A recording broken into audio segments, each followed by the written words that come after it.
Greetings, my name is Kathleen Patterson from Regent University, and this presentation is on the essence of envy, the invitation to covet or to appreciate. Envy, or invidia, in leadership. It might seem the norm to have sin in leadership, as in today's world we almost seem to admire those who get ahead and use ill means to do so. Truth is that we see sin in leadership all the time. The fact is, what was once seen as an evil or a cancer is now almost seen as okay or acceptable, an acceptable way to lead. Or according to Tomlin, the Rottweiler is now a poodle. The reason this matters is because the concept of sin traditionally is about a pattern of living, the how we live and the way we lead. Indeed, this is the warfare against the inner self, a virus within. It's been said that of all the 7 deadly sins, that envy is perhaps the oddest one, and that it brings no pleasure along with it. Some would even call it self-abuse. In fact, when we think of envy, it only brings us pain. So why do we as humans even have envy? And why would envy and leadership even coexist together at all? According to Cook, the 7 deadly sins are invitations, calling us to deep places within ourselves to come and taste. Yet this invitation is actually a call to take up residence. The caution here is to choose that which will bring us happiness and life, and not to choose the alternative, which is the absence and the nothingness stemming from the 7 deadly sins.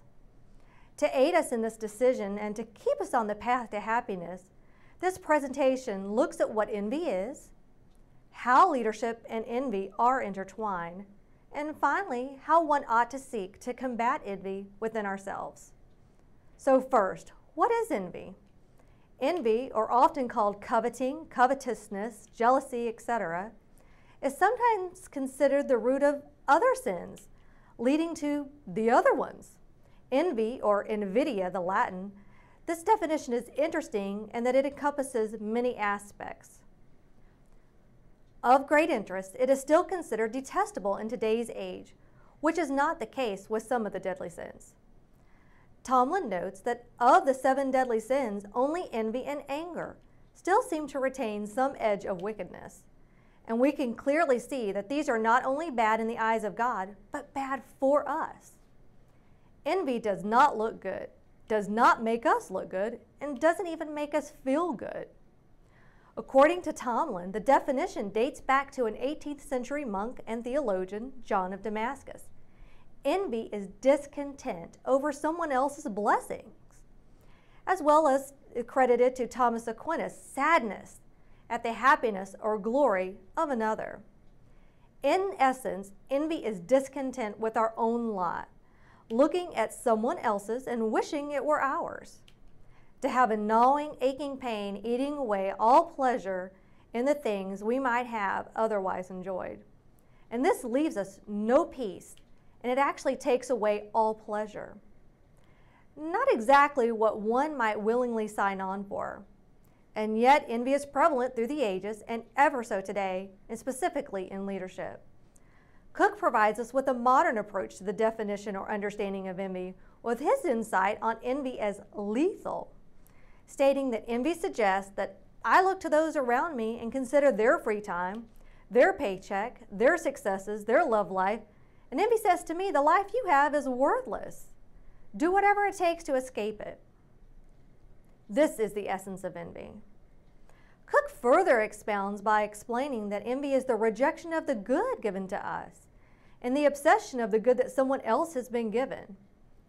It also promotes this idea of becoming something that we are not seeking to be and have that of another rather than the contentment of ourselves. This is further expounded that envy causes one to be distracted from their own heart and mind and treat others as trash because in our lives that we don't have more money, more toys, etc. This takes us away from what we were meant to be and the life that we were meant to enjoy. Taylor specifies envy into 2 categories, object envy and state envy. Object envy is focused on the good another has, and that possessor of that good is of little consequence, while state envy is a bit more dangerous in that the envy is focused on the person that has the good, In other words, the possessor rather than the possession. While obviously object envy may lead to state envy, there is some thought that object envy may employ some good, and that it has the potential to motivate some to excel, study more, work harder, etc. But be quite clear, this is not an advocation of envy. The hard truth is that envy in any form will always spoil the good that it covets. Stein offers that envy has two aspects. The first one being the idea of being more fortunate than self.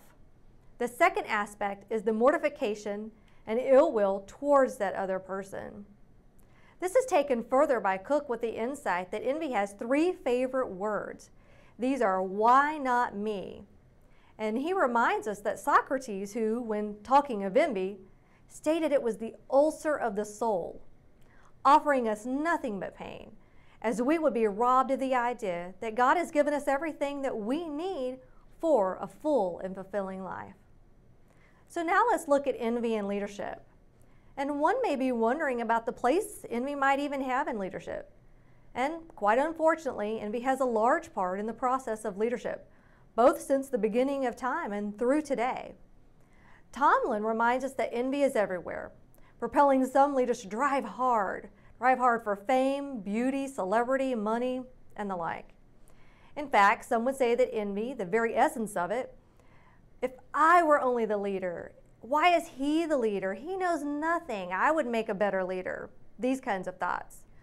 Followers envy leaders, leaders envy followers, peers envy peers, leaders envy leaders, quite the vicious cycle. And again, important to note, the presence of envy brings us no pleasure, only pain. The very nature of the leader-follower relationship can insidiously invite envy due to the mutual dependence that does exist. And yet, there are multiple levels of complexity when it comes to the delicate or diabolical relationship between leadership and envy. Stein shows this relationship of leadership and envy as undermines leadership and interferes with the effective running of the organization. And that, in fact, recent research uses a psychoanalytic approach suggesting that one of the emotions leadership is most likely to stimulate is that of envy. This indicates that we do have a real problem on our hands. These thoughts are further iterated by Menon and Thompson with their warning that envy will damage relationships, disrupt teams, and sabotage the performance of the leader as well as that of the organization. Often noted with envy in leadership is the narcissistic leader, the idea that the leader just cannot stand the success of others. Stein offers this unique insight into envy with his assertion that the tragic irony of the narcissist is thus the following. On the one hand, they are drawn to positions of leadership because they have such extreme needs to be admired, but on the other hand, they are especially unsuited to leadership because their envy prevents them from recognizing and fostering the development of others. The narcissistic leader is caught in a bind which profoundly afflicts. Unfortunately, this affliction is induced upon self, upon others, and ultimately upon the organization. The narcissistic leader, according to Rosenthal and Pinsky, are those who have had an unusual degree of self-reference in their interactions. This includes shallow emotional lives, envy, vacillating extremes of idealization and the devaluation of others, exploitativeness, a charming and engaging presence that conceals an underlying coldness and ruthlessness, and a lack of empathy. Rather unfortunate, envy is listed as part of the diagnostic criteria for a narcissistic personality disorder. And according to Rosenthal and Pinsky, the narcissistic leader is often suffering from feelings of inferiority, a lack in their own lives about how they see themselves. These authors advocate the question amongst scholars regarding the ability of success with this type of leader. However, they are quick to note these leaders are driven by personal, egotistical needs that are based on power and are rather unconcerned for the people that they actually lead.